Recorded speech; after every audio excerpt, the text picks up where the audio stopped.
What's going on, 49er faithful, 49er fan, 49er gang? This is your boy, Niner Gang Podcast, back in the building.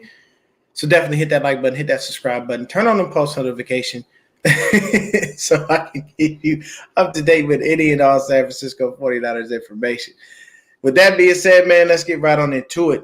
So, as you guys all know, this is a 49ers versus Seahawks preview show.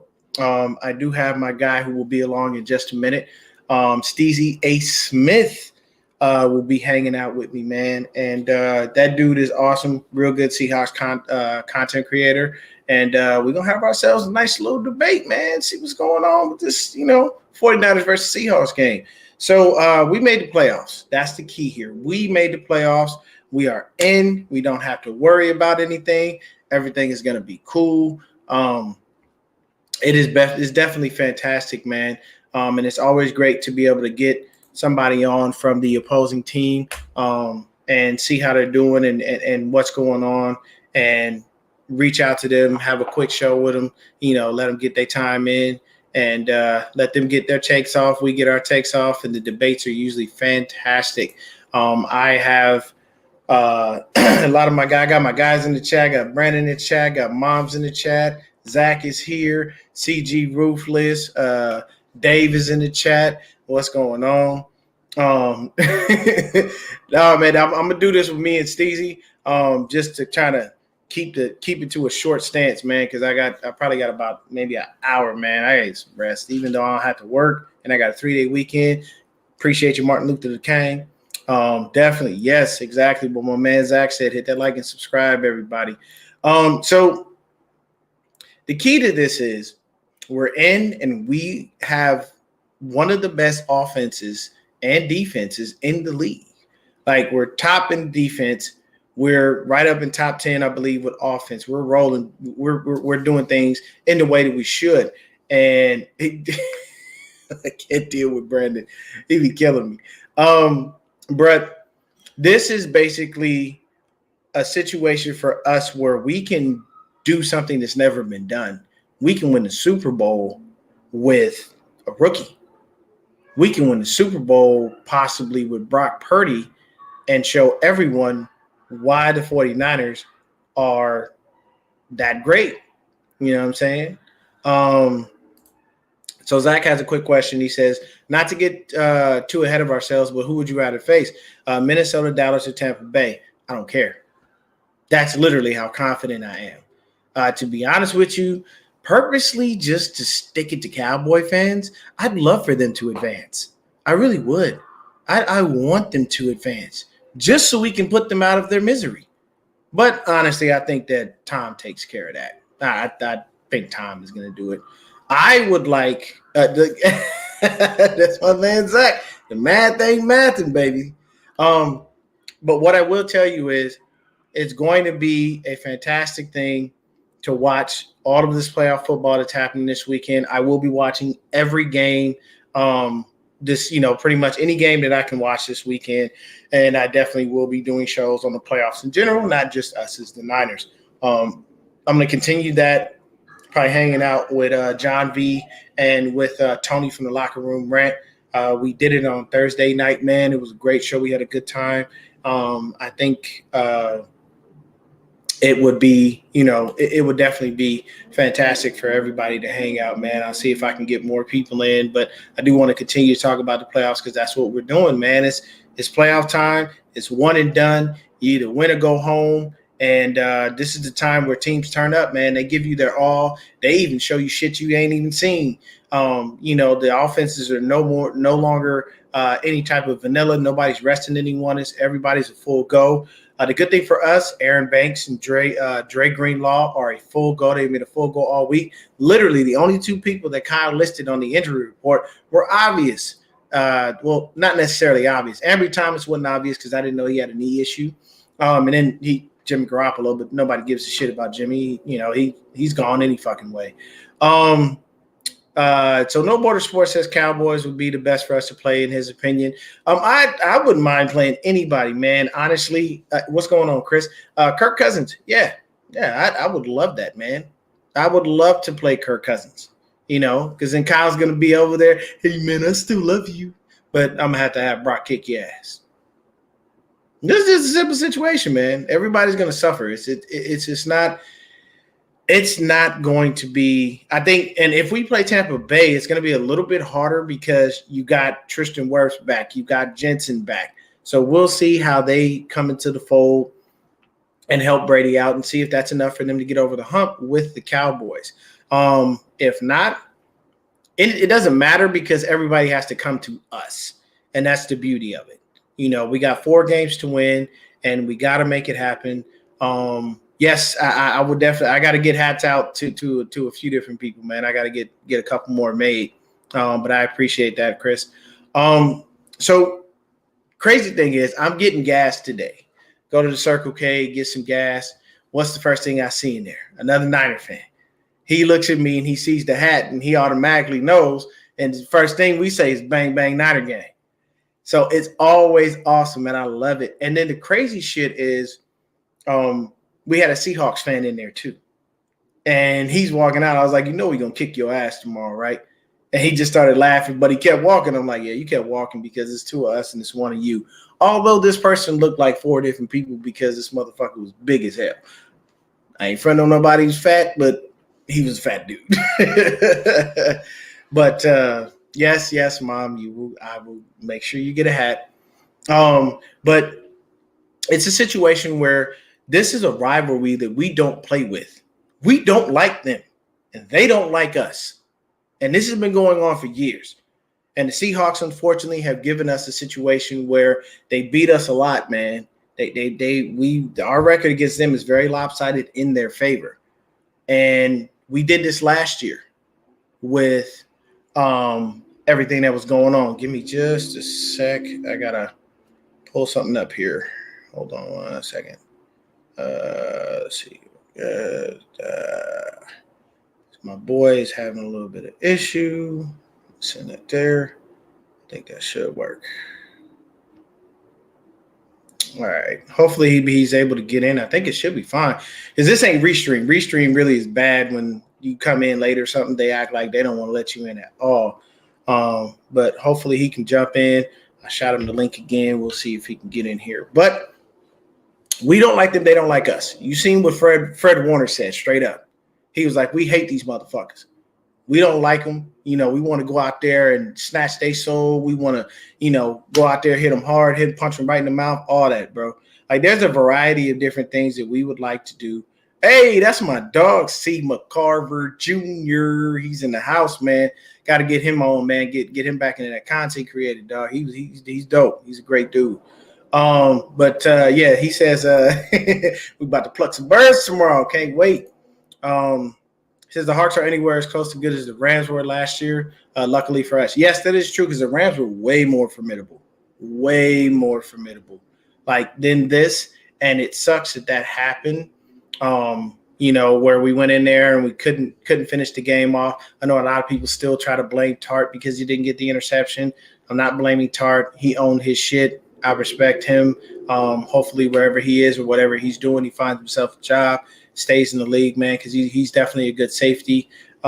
He's on his way, man. I'm trying to make sure the link allows him in, but for some reason it was tripping. So I resent it, but hopefully that link works. If not, I'm going to have to literally start a whole nother show and then start from scratch. It's be crazy, man.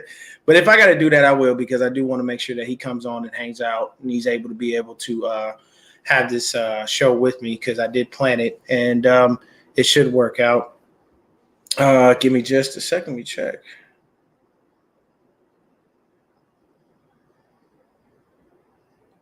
All right, cool. But at the end of the day, what we're trying to do is win the Super Bowl. As I just previously stated, not but a few seconds ago on the with my guys from the Forever Faithful podcast, that a lot of people haven't seen the 49ers win a Super Bowl. I was fortunate enough to be able to see 4 out of the 5 that we have, but I did not get a chance. I haven't, since I've been doing content creating, I have not seen them win a Super Bowl. Way back in 2014, I was unable to do so, and we were unable to get the W. And then when we wound up losing this one, previously to the Chiefs, that one hurt even more, man. But without further ado, I'm going to bring in the man, the myth, the legend, one of the dudes who represents the Seahawks in a major way.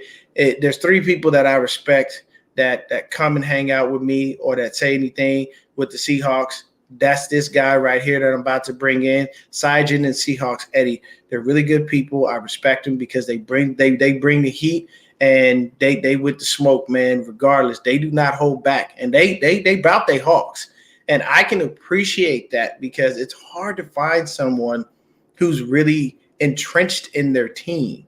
We as 49er fans have a billion content creators. Like literally, there's no shortage of fucking footage that you could watch, but this guy right here, man, he has taken on the moniker of one of the best in the business. He just switched it up a little bit. So we all know who Stephen A. Smith is. First Take, hates the Cowboys, hates the fans, but loves Jerry Jones for some ungodly reason. Makes no sense.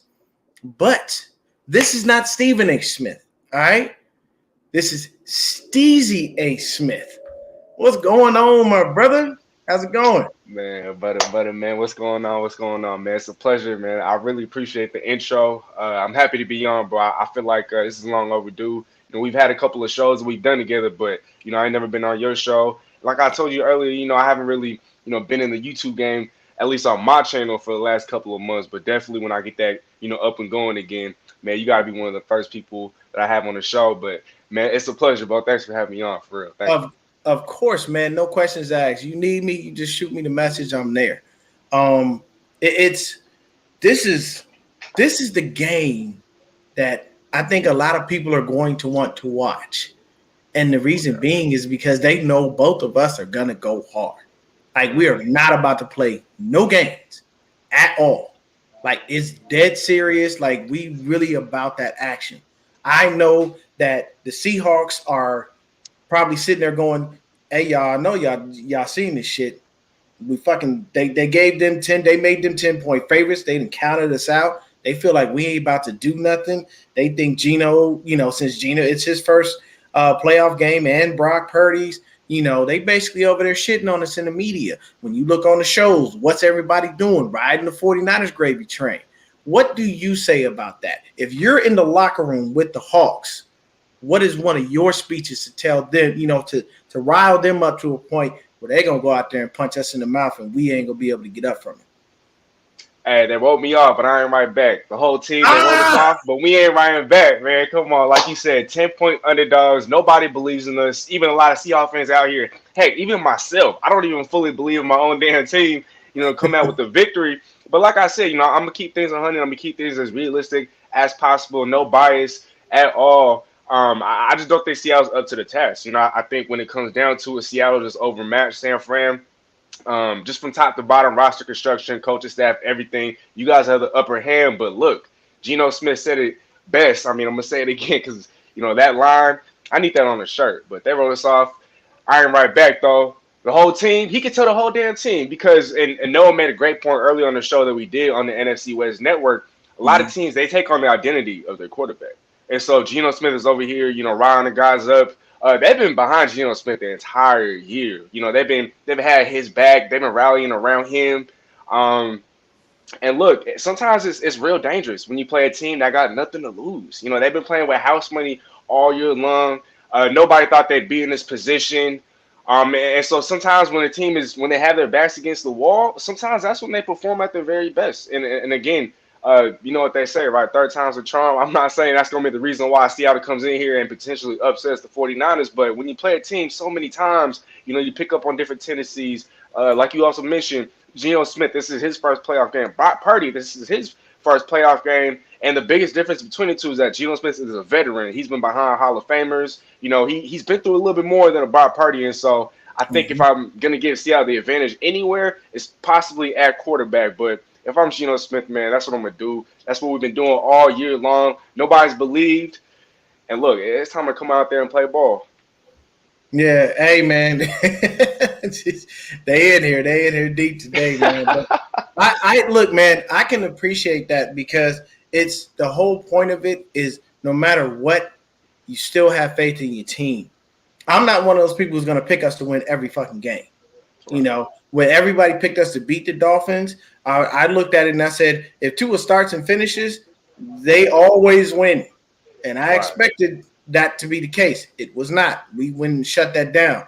When we played the Chiefs, that was the last time we lost the game, and that was a hard sell, man. And it's like I know a lot of people have been asking me, like, "Hey, well, what would you want in the Super Bowl?" I want the Chiefs. I want the smoke.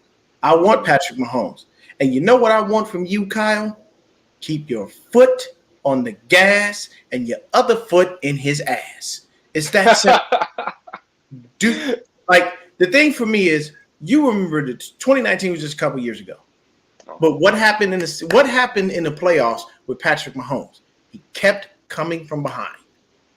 Mhm. Teams were getting down. I thought the Titans had it. I thought it was a wrap.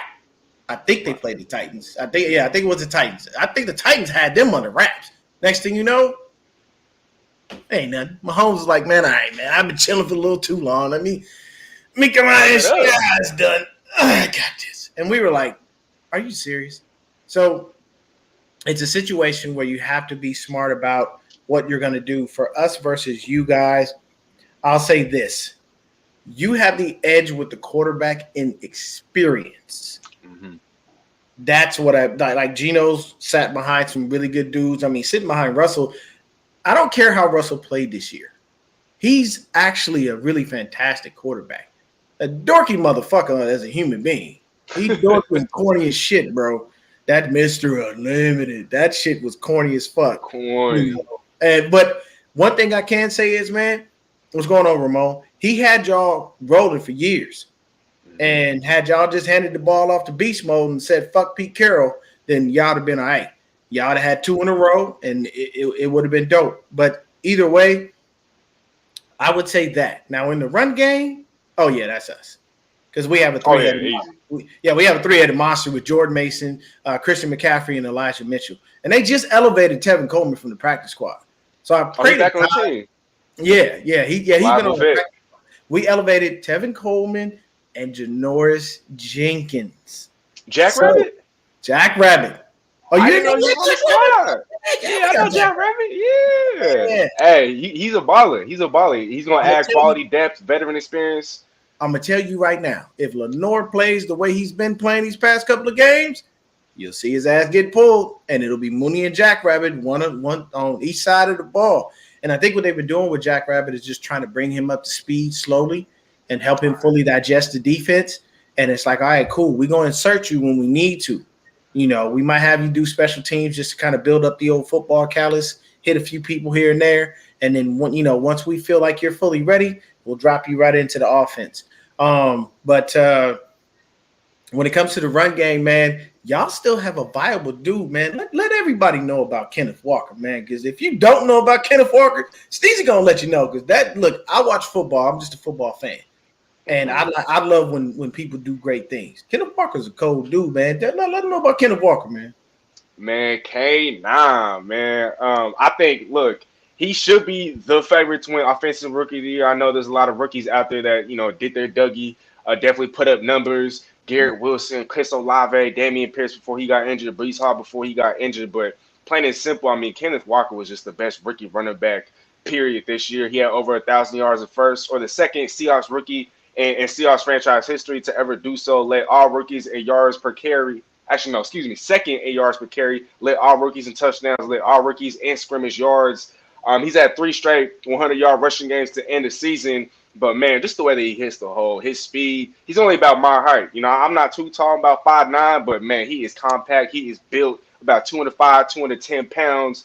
He runs a 4.3, what is it, a 4.34 40-yard dash. And so, Ooh, man, and if he's out fine. there, yeah, he is just, oh my gosh, man. But the way that he hits the hole, and he's underrated catching passes out of the backfield. He can really do it all. He did struggle from time to time during the regular season running in between the tackles because he's a guy that you want, running around the edge, or you want to get the edge open, set the edge for him. And as soon as he hits the edge, man, his speed, it's hard to catch up. The way he So accelerates, his really quickness, his quick, elusiveness.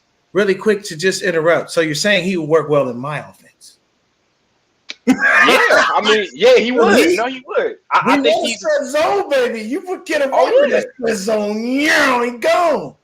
man. No, he would be a perfect fit for that offense. I think he's very scheme friendly, scheme versatile.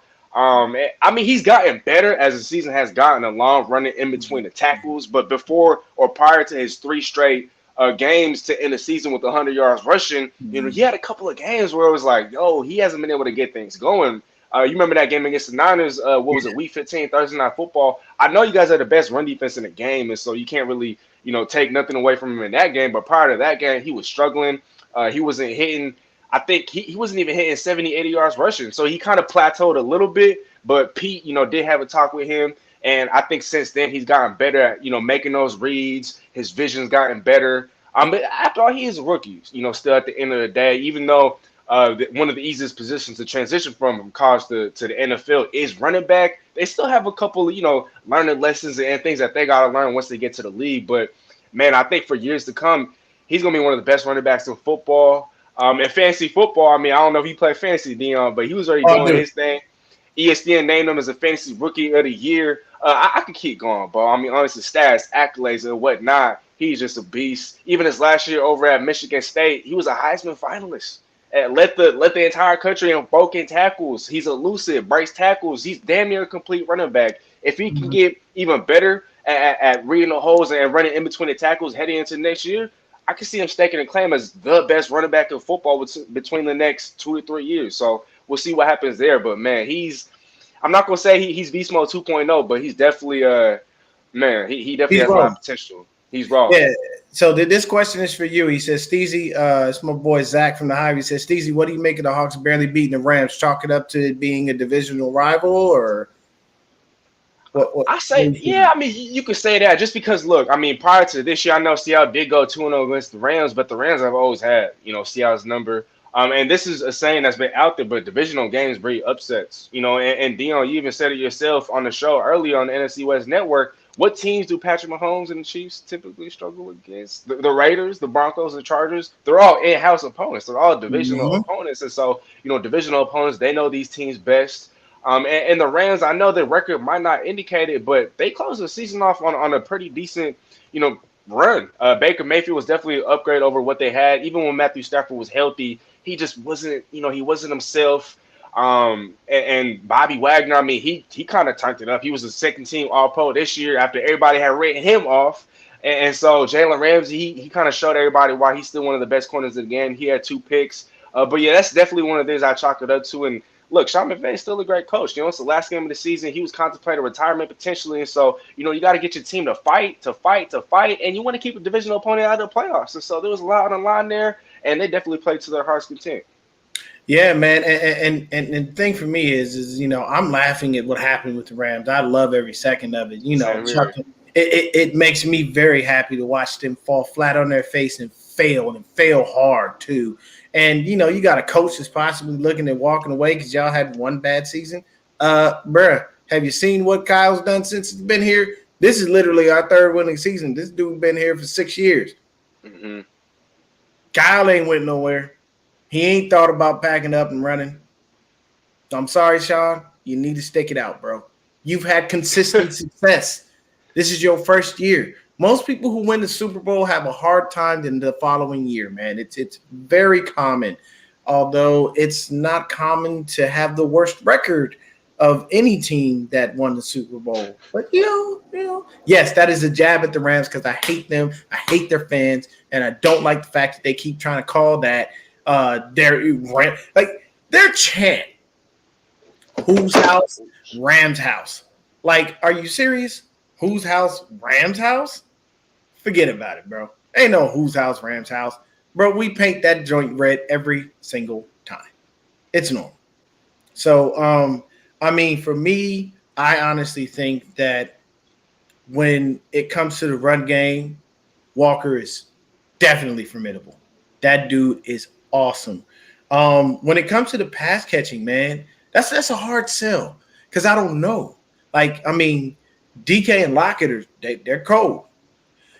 But tell me somebody behind those two in your receiving game that I should keep an eye on. Behind DK and Lockett? Yeah. Is there Man, another honestly, guy for the Seahawks that could be sneaky good if we don't pay close attention? you probably heard of his name. But I'm gonna have to go with the tight end. Not a receiver. Our Oh, third, okay. our third receiver, Marquise Goodwin. He actually used to play for the Niners, so Yeah, you he used might to know play a for thing or us. 2. Yeah, we know about Right? Keys. You definitely know about Keys. He's Yeah. out for the rest of the year. Otherwise, I would have said him just because he's had an underrated year for the Hawks this year. But I'm gonna have to go Noah Fant. I was doing some research, and I kind of saw that. At times, if there's any vulnerabilities on your guys' defense, it could be against tight ends and against the pass. Just because we look at earlier, you talked about Talanoa Hufanga. He's had a phenomenal year. I mean, one of my Yeah. favorite players to watch, and for me I to say love that him. about any 49er, I'm right. I love him too. I mean, he a brother.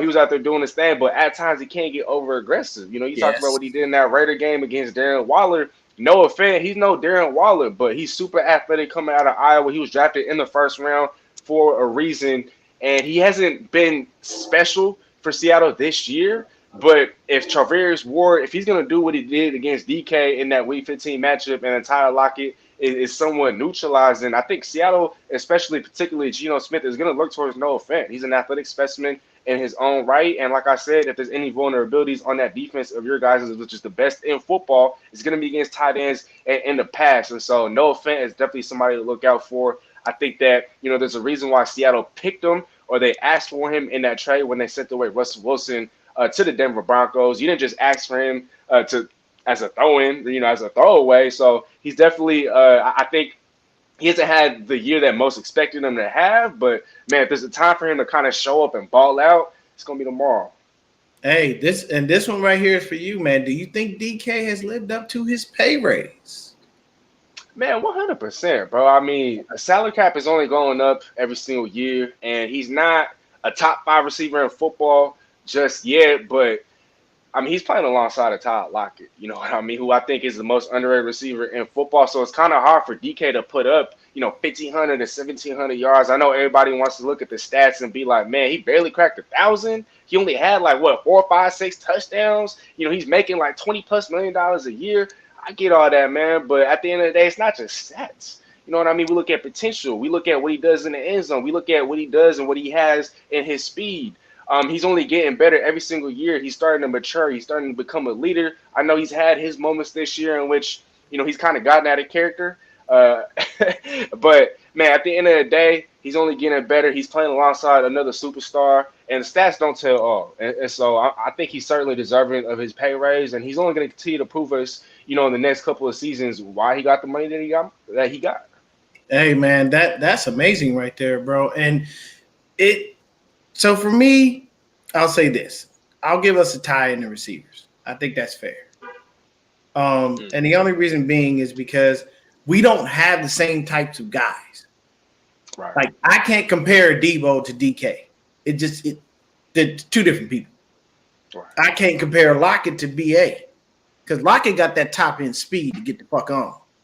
BA is what I like to call BA a pinball because he bounces off of people. And I'm saying Brandon Ayuk. I'm sorry, I forgot. Sometimes I say like No, you good. I don't think too about BA. Yeah, but BA, he bounces off of people. Like if you ever watch, like if you watch him play, you'll see him literally bang, bang, and then you'll see him gain like 5 or 6 more yards. And you're like, I thought this motherfucker was down just a second ago. So, and then in the tight end, I have to give the edge to us because we have Kittle, and I love George. George is amazing. Best, I call him the best tight end in the league because he's great at blocking and pass catching. Right. And see, everybody's like, oh, well, Travis Kelce. Y'all say that because it's a popularity contest and Travis Kelce has numbers. When the last time you seen Travis Kelce block for Clyde Edwards-Helaire? Or that piece of shit, Jerick McKinnon? Oh, no, bro. I'll tell you really quick. The reason I don't like Jerick McKinnon is because he's an ungrateful bastard. And I'll tell you exactly what happened. He was on live with Deebo Samuel. And it was basically we had him for 3 years. 3 years. He did nothing. And then randomly in the COVID year, he decided he gonna be healthy. And he barely played. And then when he didn't play, what was his excuse? They called him, they said he had tired legs. What the fuck is tired legs? That was just like the word, that was just like the term arm fitness with Trey Lance. What the fuck is that? Every quarterback is tired after the fucking game. They don't want to throw the ball 100 times. It's tiring. It's a lot on your arm. What do you think MLB pitchers go through? They have tired arms all the fucking time. If you go out and have to throw 120 pitches in the game, that's a lot on your damn shoulder. Mm-hmm. It is. So he was on live with Debo, and Debo was like, "Are you coming back next year?" And he was like, "Fuck no, on to the next team." Oh. We lined your pockets and took care of your family because that money you used definitely went to take care of your family for years and waited for you. And you didn't give us shit in the end. And you got the nerve to say, fuck no, on to the next team? No, what you should be saying is, I appreciate the Niners for taking care of me, waiting patiently for all those years. I'm sorry I couldn't live up to the expectations, but I think it's best that I move on. You need to be humble, okay? Because we lined your pockets and fed your family for years, and now you out here acting like a fucking chump, and you want to go to Kansas City, and now magically you know how to be healthy? Fuck out of here, Jerick McKinnon. You can kiss my ass. Little Curry. And the crazy thing is, him and Patrick Mahomes both sound like Kermit the Frog when they talk. I never heard Jared talk, but I know how Patrick Mahomes sounds. Okay, so do this. When we stop here, look up the pregame shows for like the 2019 Super Bowl. He was doing the interviews, bro. I swear to you, sound just like Kermit the Frog. It's just who he is. But O-line, how you feeling, man? You know what I'm saying? Because that for me, I'm happy because my guy is back. Aaron Banks is back at left guard, and he's a full go. So my O-line, I feel, is still solid. We all know Mike McGlinchey is a liability in pass coverage, but you know, y'all will probably put Boye Mafe over there, and he might eat Mike McGlinchey alive. We just hope that Purdy can find a way to get away because he's a liability in pass coverage. Run, great. He's been better this year. He has, but still a liability. So how you feeling about your O-line going into this game?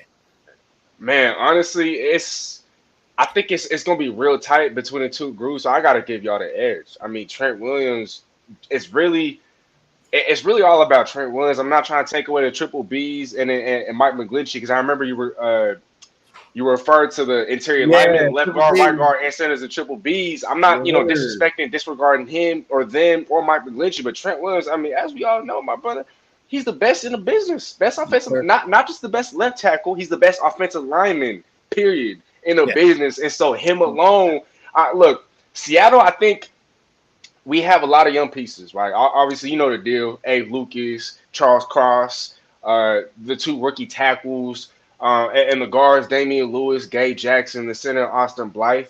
And so there might be a case to be made that Seattle as a unit overall has more depth along the line. But I think just because of Trent Williams, just because of the scheme, I got to give y'all the edge. But just slightly. If Trent Williams wasn't as good as he was, then I might be leaning towards Seattle. But I think because of Trent Williams, I mean, he carries and does so much of the heavy lifting for y'all. He's not just one of the best offensive linemen in football. He's one of the best players in football, period.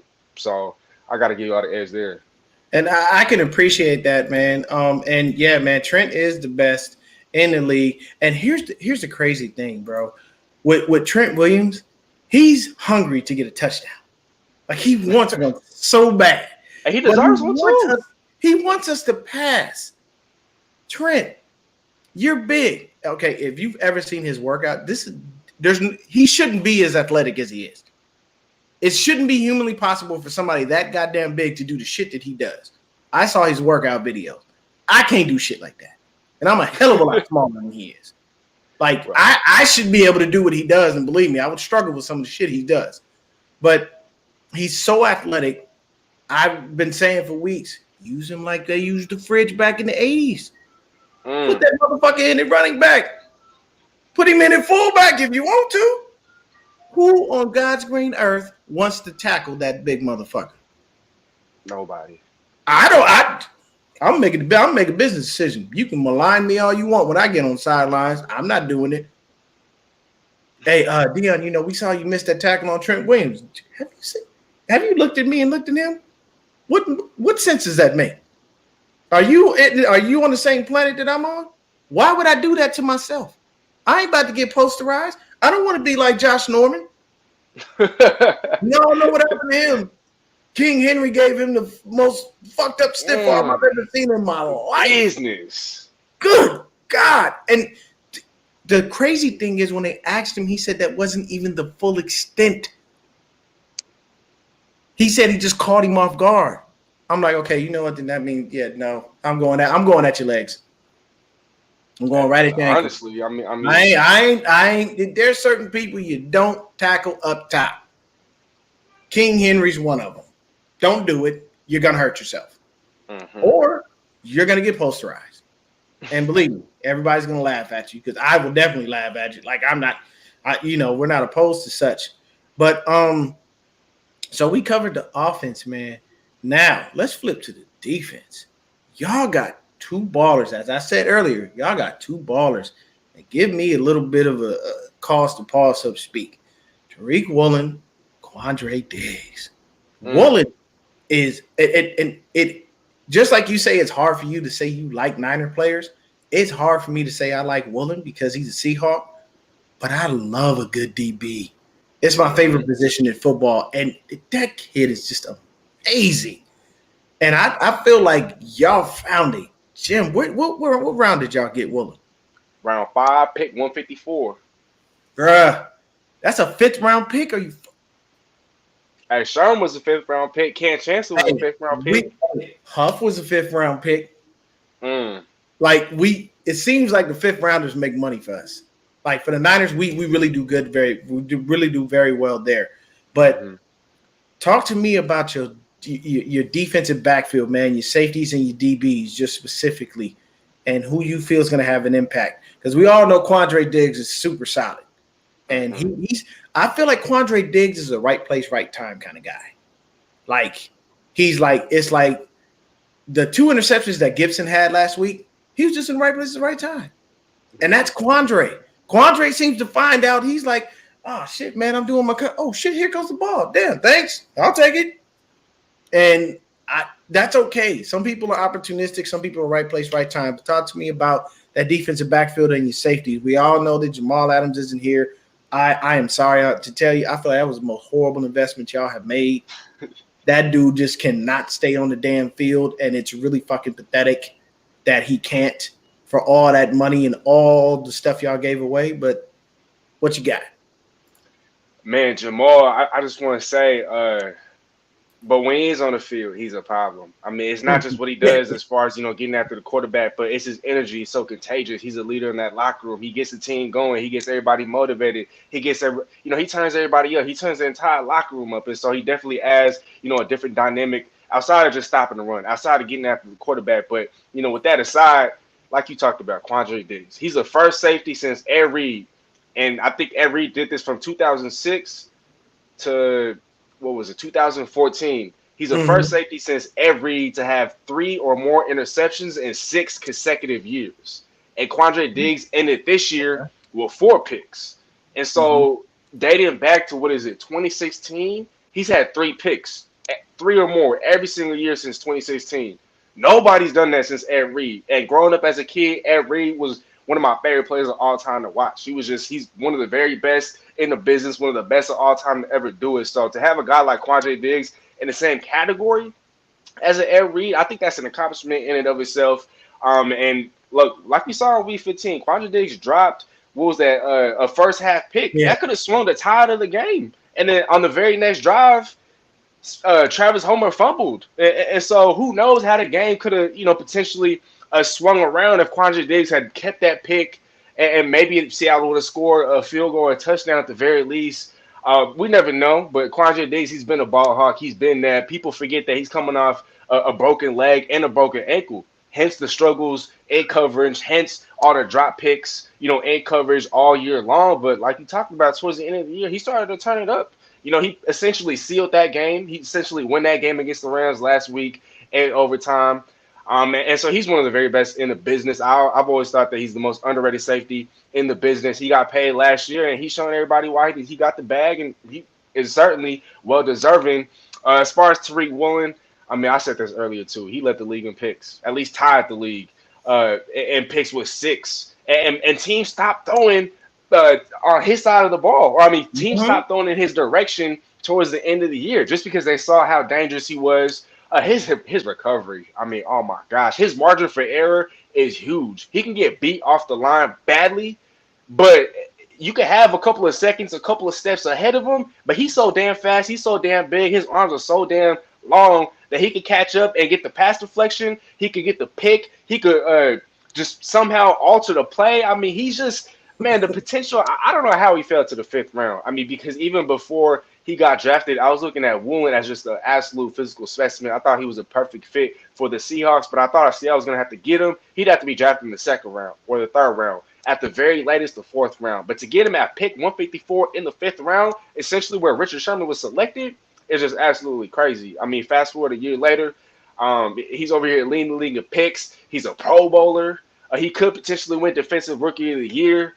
He's just an absolute ball hog. He's a stud. If Seattle had a strength on defense this year, it was that secondary. Yeah, it's hard to pass the football against the Seahawks, and teams don't need to do it because they can run on the Seahawks. And so, you know, Sanford, y'all might not even need to pass the ball. Y'all don't want to pass the ball. Actually, against this group of guys, there's a whole bunch of ball hawks. There's a bunch of guys that know what they're doing.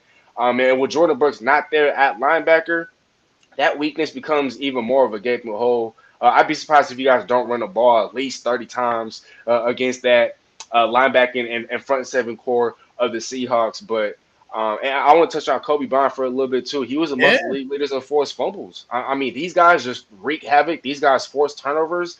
And that's one of the strengths, if not the biggest strength of the defense. And so that's definitely what we have working for us. But if this defense was whole, if Jordan Brooks was there, if Jamal Adams was there, heck, if Bobby was still there, then, you know, maybe the defense wouldn't look as bad as it has all year long. But definitely the secondary is one of the strengths of the football team. Yeah, man, and that's great, man. So this is my dog Joe Mahoney. He just got him a Brock Purdy jersey for the game tomorrow. Joe literally he'll have on the jersey, and he's literally got like the game day pants, bro. Like swear. No way. It's dope. He's not playing, and it looks fresh as fuck too. I'll give him that much credit. But he says Woolen was the 2nd draft class outside of Danny Gray. This dude is a Danny Gray supporter. Like he loves Danny Gray, but unfortunately, yeah. But the issue is we don't have nobody to get him the ball. Like I love Brock Purdy, but the dude ain't got the arm to be throwing a 70-yard bomb like that. Now Trey Lance, on the other hand, has a cannon.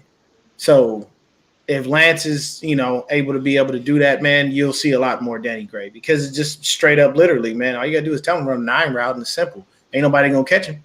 So for me, our DBs, our safeties have been doing their thing all year. Like I said, these last few games, Huff's been, you know, a little suspect with his coverage because he's been peaking in that backfield. His aggressiveness is kind of went against him. But what I've seen now is that they started to put him in a position where he uses his aggressiveness properly. So when it comes to Gibson, he's been looking great all year. Jimmy Ward, Mooney, and Diamador Lenore, those 3 guys have been doing very well for us. Jimmy been stuck in the slot. I know he's really upset. He hates it. But that's probably why he's playing with so much reckless abandon and so much anger because he knows they're not giving him his spot back like he wanted, and he kind of lost it to injury to an extent. And now it's like, okay, well, I'm going to do what I got to do because this is my last year anyway. So wherever D'Amico goes, I see Jimmy Ward following because he's going to tell him, hey, come with me. We'll get you some money and we'll get you back to playing safety and keep you there. Diamador Lenore right now has been a bit of a liability in coverage. But, I mean, to be honest with you, man, the dude only averages giving up 39 yards a game. So I'll take that any day. You know what I'm saying? But if you see Diamador Lenore acting a little funny, you know, or he's getting beat up out there, Jackrabbit's going to come in. I guarantee it. Look, no, man, anybody can have a combo in the chat, bro. You know, I don't give a fuck. But it's a situation for me where the defensive backfield, I feel like almost is a bit of a tie as well. We both have a great, a great safety. We both have a DB that we feel very confident in. I love Mooney and what he's been doing all year. Woolen's been fantastic for you guys. You got Diggs back there. We got Gipp and Huff back there. So honestly, man, there's no way I don't really feel like it's fair for me to say that we got the edge on y'all. But y'all still have formidable defensive backs as well, man. And y'all got some dudes out there that's balling. So for me, I would say a tie on the defense. I can live with that because it's both are good. We both have one dude who we're kind of like, all right, we like you, but you be suspect sometimes. So it happens like that. Let's go to the linebackers. I'm taking that. I'm not giving any love. I'm not giving anything on the linebackers, bro. Dre Greenlaw, Azeez Al-Shaair, Fred Warner, even Oren Burks. I am not giving – no, I have to take that. It's the linebackers for me. Fred's been getting back. Fred's already back to all-pro Fred form. Greenlaw is just a ridiculous monster. And the crazy thing is when people look at it, they're like, oh, well, what happens if you lose Greenlaw? You mean to tell me you forgot that Azeez Al-Shaair existed? And everyone out there, his name is Al-Shaair. It's not Al-Shire, okay? It's not S-H-I-R. It's S-H-A-A-I-R. If you don't believe me, talk to 49er Minded. He'll tell you, man, like there's ways you pronounce things. It drives me insane when people call him Al-Shire. I'm like, what the fuck are we talking about? Lord of the Rings or some shit? But either way, man, I just feel like our linebackers are stellar. And I know you guys are missing your main guy, and he's awesome. But Chris said it best. Every announcer botches the names. Bro, they called Nick Joey every fucking game. No way. It never fails, bro. Every game. Yeah, Joey Bosa. That's not Joey, stupid. It's Nick. How can you confuse these two? Now, if you heard both of them talking at the same time, you could get confused because they both sound like some iFootball motherfuckers. Like that, they literally, and like when I say that, I'm talking about the dudes that like, and this is nothing against them because I'm 100% sure they're very intelligent human beings. They're smart. They have, great people around them. But you ever meet a person and you look at them and it's like you ask them a question, they just you're not sure what the fuck they just said. But when he gets on the field, he's a fucking absolute monster. That's Nick Bosa. He talks very quietly, very calmly. And so, I'm gonna go home, watch a couple of shows. Probably play a game and go sleep. Bro, why do you sound like somebody just died? Give me some energy. Put some pep in your step. It drives me insane. But it's who he is, so I leave it alone. But how do you feel about your current linebackers and what you're going to bring to the table in this game? I'm not even going to lie. I feel like the linebacking core of the Niners and the linebacking core of the Seahawks is literally you guys are right here, we right here. Yeah. If we had Jordan Brooks, maybe we like right here, but right now we like right here. It definitely got to be the biggest disparity, biggest discrepancy. I mean, yes. Cody Barton, I think he stepped up. These last couple weeks, I've seen him just play with more of a sense of urgency. From sideline to sideline, he's been holding his own. But this is one of the worst tackling teams in football. And the linebackers is one of the biggest reasons why. And Cody Barton, I'm never one to disrespect any of my own guys, any of my own players, but he has got to be one of the worst tackling linebackers that I've watched in the entire NFL. And like I said, he stepped up to the plate these last couple of weeks, especially in the absence of Jordan Brooks. But even when Jordan Brooks was in the lineup, Seattle didn't have a lot of depth at linebacker to begin with. And so now you remove the team's best linebacker, a top 5 tackler in the National Football League. He led the league in tackles last year, or I think he was second, one of the two. And so not having Jordan Brooks there is a big loss. But our linebackers, I mean, they're a liability. And that's really as good as it gets. I mean, and it's not even really a good thing, right? But there's just not a lot of good things that I can say about this linebacking core. The inconsistent, biggest liability on the football team in coverage. I don't trust them against running backs. Don't trust them against screens. I don't trust them stopping the run and tackling, runners and ball carriers. I don't always trust them. And so this is, look, like I said earlier, you guys are going to have to run the ball 30 to 40 plus times. I'd be surprised if you guys don't, because if Kyle Shanahan and the rest of that coaching staff isn't seeing what I'm seeing, in this Seattle defense, then he could very well be out of a job, right? Because I think it's really as simple as that. This linebacking core is the biggest weakness, it's the biggest liability of the defense. Not a lot of depth, a lot of inconsistency, a lot of young players, and I'm just not very confident in it. So, yeah, I don't really have too much good to say, but see, what y'all have to understand is I respect his comments because he's honest about it. I'm not gonna be a homer and just take us in everything, and he's obviously not doing the same. He's telling you right now, man, this linebacking core, that's probably one of the things that we're gonna focus on in the draft next year. You're gonna be looking to get that guy back. But my boy John said, talk a little bit about Mr. Boye Mafe. Is he considered a defensive lineman, or is he considered a linebacker for you guys? He's a hybrid. He's a hybrid. Right? Yeah, he's a hybrid. He'll play both. Okay. He's definitely played. I'm not sure what the exact snap numbers are, and so I can't tell you, whether or not he's played more as a linebacker or on the defensive line. But like I said, he's very versatile. He's a hybrid. You could play him an outside linebacker. He can cover a little bit. He's athletic enough to keep up with running backs. He's fast enough to play defensive end. You want him kind of getting around the edge and getting after the quarterback. But when I look at the linebackers, I guess you can kind of put him in there. But I guess I didn't really account for that, so I'm gonna just count them as a defensive lineman.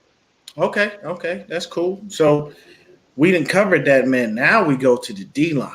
Now, this is another thing where I have to take us, just strictly due to the depth we have. There's one guy that I got a little bit of an issue with, and I need a lot from him, and it's Javon Kinlaw.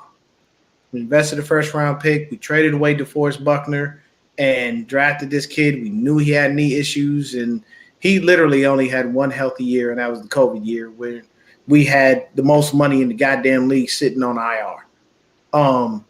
But other than that, he's not been consistent enough for us to be okay. But what I will say is, for me, the depth on the D-line, the rotations, you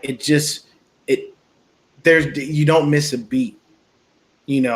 Even my thing is, if I decide that Ebukam goes out, that's fine. Just throw Drake Jackson in there. Drake Jackson ain't in there. Throw Charles Omenihu. No Charles Omenihu. Throw Jordan Willis. You know what I'm saying? And Kevin Givens is back as well. So it's like I feel like our starting D-line and our depth is what puts us over the tops and give us the edge. Talk to me about your D-line, because I honestly do not know a lot about them. And I need to know who are these, who's your D-line, who's that guy where you're like, your offensive lineman better watch out or he's gonna get his ass ate the fuck up. Man, I really like our D-line. I think our D-line is underrated. The D-line isn't elite, isn't very good at stopping the run. But as far as getting after the quarterback, Seattle's a top 10 team. They finished the season with 45 sacks. Darrell Taylor started to turn it up towards the end of the year, number 52. Be on the lookout for him, because I think there was only one game in December in which he didn't have a sack. But every other game to kind of close out the season, he had one or more sacks. And so he was kind of a terror to end the season. Uchenna Nwosu, the free agent from the Chargers. I thought he was a Pro Bowl snub. Finished the year with, 9.5 or 10 sacks.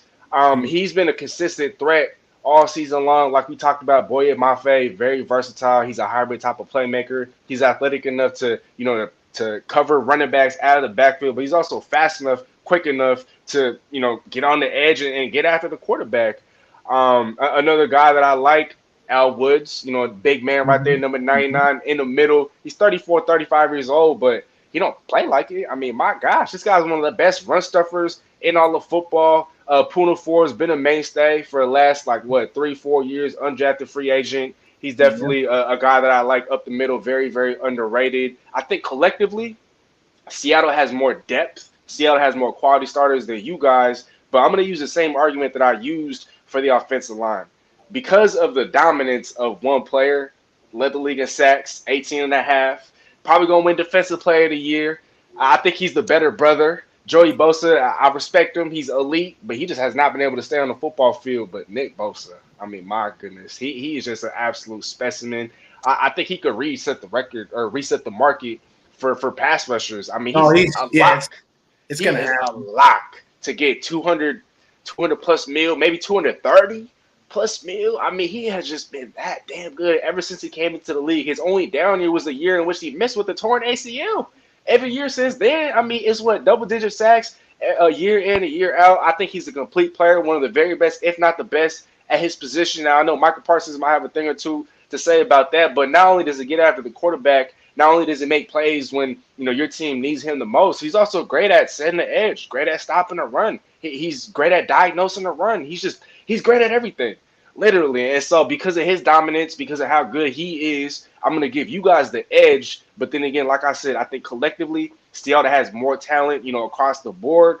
And I think the linebacking core is one of the biggest reasons why the stopping and run is such a struggle, but it's definitely not entirely because of the defensive line. There's some dogs on that D line, and like I said, you want to watch out for Uchenna Owosu and Daryl Taylor, number 10 and number 52. There it is, man. My boy Dave McNiner said, yeah, he wanted to sign in Wosu. He definitely wanted him. And my boy Niner Sickness asks if Tyler is Tyler Lock is playing tomorrow, or is he hurt? Niner Sickness, man, what's going on, brother? He's playing. He's He playing. hurt? Yeah, there's no way he's not. Yeah, but he's ready to go. Ryan Neal is playing as well. Okay. Tyler Lockett kills me, man, because he young as hell, boy, but that hairline receding like a motherfucker. he might as well just cut it all off. Now It's been like that for years. I'm not one to talk, man, but see, I'm 41. Okay, so my hairline is supposed to start receding. Okay, that's what's supposed to happen. All right, as long as I don't get to Stephen A. Smith mode, Yo, bro, you gotta see. Hey, Shaq did him greasy, bro. Shaq did him greasy, man. He put his hairline like back. And if you have a chance, bro, you gotta look up with Jamie Foxx did his Stephen A. Smith impression. It was priceless. I cried laughing. It was so hilarious. But yeah, I got to see that. My God, bro. Like, I'm one of those people, like, I like to laugh. Laughter is good for the soul. And my mom is may or may not be in the chat because she watches me from time to time. She'll tell you that's literally my stick, making people laugh. I want people to laugh because laughter is good for the soul. And sometimes you don't know what people are going through because sometimes they don't open up, or you may not even ask. But just that laugh might get them through the day. So they might have had a really messed up day, and that one laugh, like, man, took a little pressure off. So I'm good. So I like to laugh. So I look at funny shit. I talk about people. I don't care if people talk about me. Like, I'm one of, like, I can give it and I can take it. It don't matter. You know what I'm saying? There you go. So that's what it should be like. That's what it should be like. See, mom's is right there, man.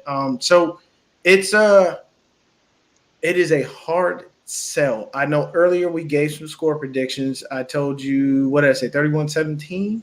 I believe that. Yeah, I said 31-17. I do believe that. We're not going to stop you guys from scoring. You will score. And how, I don't know, but I'm going to give the score to you guys. I'm going to give you guys scoring. It's probably going to be most likely passing. That's where you're going to get that score. I feel like Lockett or DK is going to get behind one of our DBs, and you can kiss a goodbye because both of them got ridiculous speed. That's like having two Ferraris on a fucking track and racing them, And then we over here, we got fucking Mercedes Benzes and shit. It's nice, it looked good, but it ain't as fast as that fucking Ferrari. I'd like to have me a couple of Lamborghini Diablos to be able to keep up with those guys, but we don't. So my boy Zach says, Steezy, my brother in Christ, don't say Nick Bosa could be worth 230 plus million that loudly. There might be 80. And it's true, bro, because look, this is the craziest shit, man. When it comes down to Nick Bosa, he's gonna get paid, bro. He is. And it's oh my God. And the cool thing is, when you see everybody else do everything when they want to get paid, I'm gonna take down all of your stuff off my Instagram and social media, all this and that. Nick ain't about to say a damn thing. Mm-mm. I can You just don't tell got you to. this. I can tell you this right now. Parag and John, you two are the ones that are working those contracts. Adam Peters, I'm gonna throw you in there too. Don't, I repeat, don't play with this man's money. You disrespected George. He was like, I'm not fucking with that. You disrespected Fred. You even did it to Debo. Nick is not the guy to do this to. He's too valuable. See, Mm-hmm. I don't mind when players do certain things to go get their money. You know why? Because NFL technically stands for not for long. The average life of an NFL player is what, 2-3 years tops, max, and that's if you even make the fucking team. So if you play with his money like that, you could string him along if you want. You could say, okay, well, you know what? We have you technically for 5 years. So after this one, we'll go ahead and give you the 5th-year option, pay you top dollar. We can franchise tag you for 2 more years after that. And by then, your career's gone. Nobody's going to want to pay you. But when you give guys the right amount of money and you treat them fairly, they give back. And what they get back is that play on the field. They go out and they say, you know what? This organization took care of me. I'm going to take care of them by going out there and giving my all. And Mom's is right, man. My pops was a jokester, bro. A jokester. My mom would be lecturing us for stupid shit we did and be getting on us, and he'd be standing behind her and like he would just make Just fun. clowning. Bro, we be clowning, and she turn around and slap him in the chest. Stop! Get out of here, bro! I'm trying to talk to these goddamn kids. But it was me, man. Like that, this shit. You know, Pops was a goofball, and so am I. And it just we like to laugh, man. And it's always been that way, man. And you know, God rest his soul. Believe me, man. We laugh. God, we laugh so much, bro. We laugh, man. Like we laughed to no end, and that's how we got through our times, man. We got through a lot of rough times, man. Just sitting out, having a drink, laughing at shit, talking about whatever, man. You know, I can fortunately say, man, I had a dad and a best friend, and that's just a beautiful thing to have, man. But what we got here? John V says, Steezy, be honest, Pete has to be in the record books for longest gum chewers. That motherfucker been chewing the shit out that gum since SC, man. That ain't nothing new. You know, well, I will say this. I met Pete one time. I was working at a movie theater in Palos Verdes, and he came in with his wife. He's actually a really nice guy. Very nice guy. So I can say that. Was he chewing gum? Yeah, he's chewing the shit. And I literally remember his wife telling him, spit the gum out. We're going into the movies. Mm-hmm. And he spit it out like it wasn't willingly. He seemed it was almost one of those smack in the back of the head, you know, type deals. But he spit it out. You know, I think he wanted to leave it alone. You know, he didn't want his problem. So let's see. He says, I will take 3 first-rounders for Nick. Beto, get the hell out of here with that shit. We ain't trading Nick Bosa. What's going on out here in Fire Always podcast? Let's see. Not Whack Prescott. He took the money and got even trashier. He talking about Dak. Dak been looking like shit. He been looking like shit these past couple weeks. It's wild because he played 12 games out of 17 and led the league in picks. How do you do that? Bro missed 5 games and led the league in picks. I don't know how that's even possible. Look, man, I'll say this. So there's, you know, okay, what's Beto saying? They do say women love a minute to go for a very long time, but I'll keep it. You know what, Beto, you're going to have to tell me that on the side. I mean, can you go over here bring them grown ass. My mama is in the chat, Beto. I'm just fucking around, man. Mom's grown, man. We talk about any and everything. It ain't making no difference.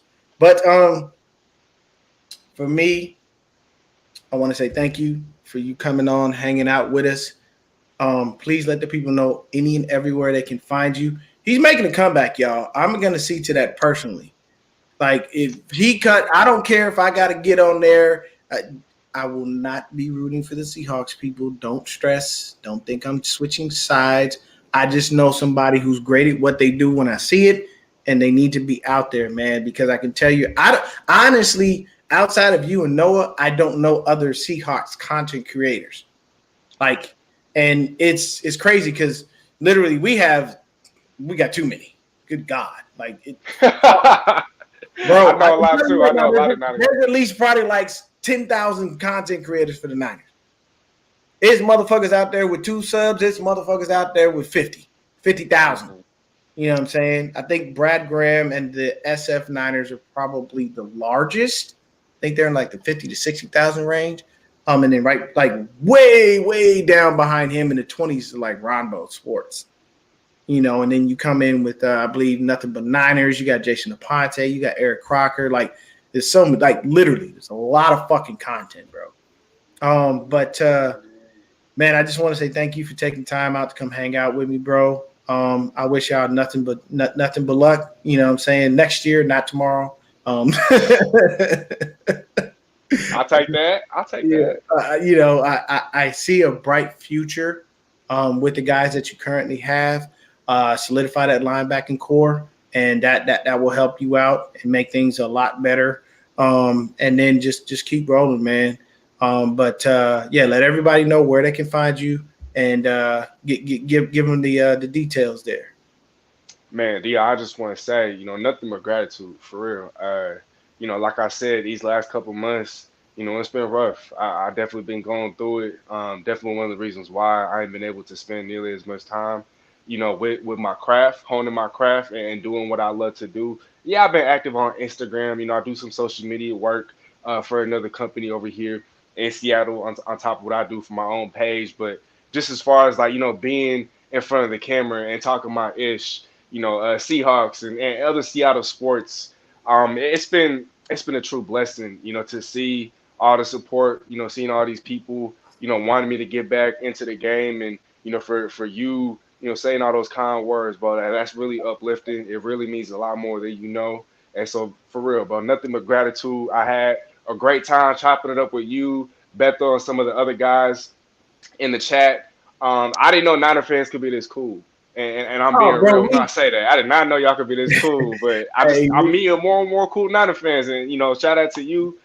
Thanks to you, for that. Like you said, I am making a comeback. And once I make that comeback, bro, once I, get my feet back into the water, it's not going to leave. And I'm going to really make my mark. I'm going to be so undeniable.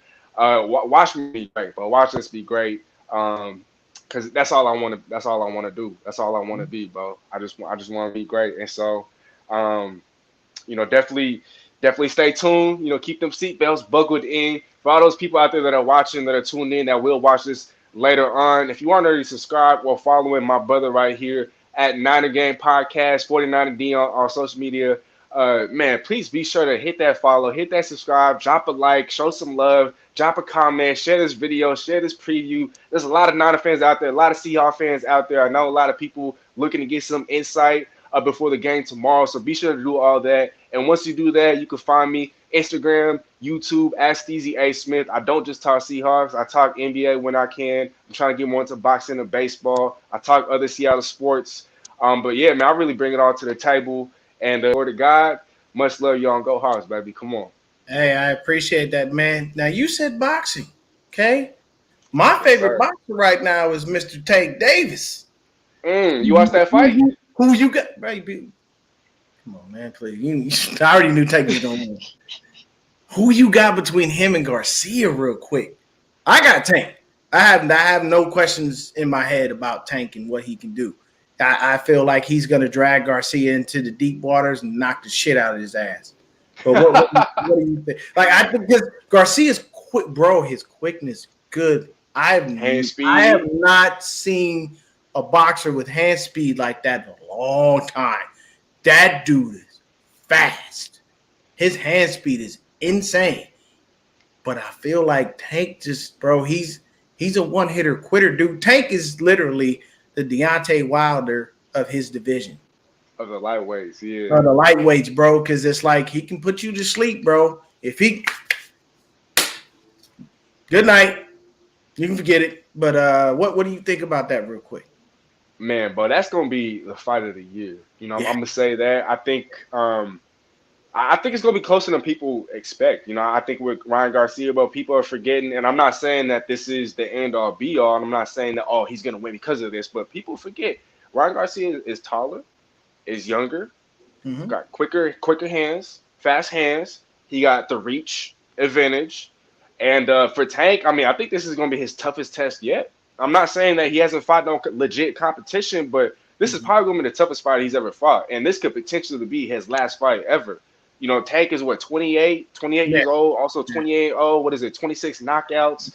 He's Mm-hmm. made a lot of money in his career. And so this is going to be, these guys are cash cows. And so maybe after this fight, he might just call it quits. He might be done.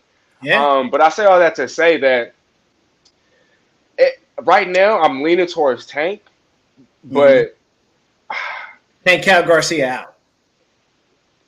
Can't. yeah, Yeah. I think he'll knock. I think the winner of this fight is going to have to do it via knockout. Oh Because yeah. if it Yeah. comes Yeah. down to if it It ain't. comes down to to the judges, I mean, I don't know what kind of crazy stuff they gonna pull. I mean, we done Yeah. seen some crazy stuff from the judges in the past. We might see a damn tie. I don't know. I don't want to leave this up to the judges. Whoever wins I this don't fight is gonna either. have to be via knockout.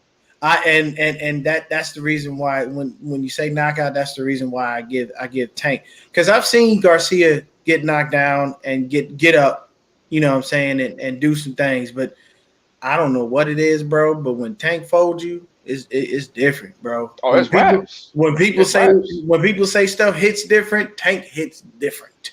Like, Hey, they don't call him Tank for nothing. I mean, hey, bro, man, and it's funny because I just watched a YouTube short, and he said when he was little, he used to run around the gym and stuff and kind of help clean up, and they called him Tank Head because he had a big ass head and a little body. And he said, over the years, it just went to Tank, and that's where that came from. So that's always cool. We're gonna get out of here, y'all. Thank y'all so much for tuning in. Hit that like button, hit that subscribe button, keep your post notifications. Steezy told you where to find him. Make sure you follow him. And everybody out there, stay blessed. Most of all, stay faithful. And we out this joint.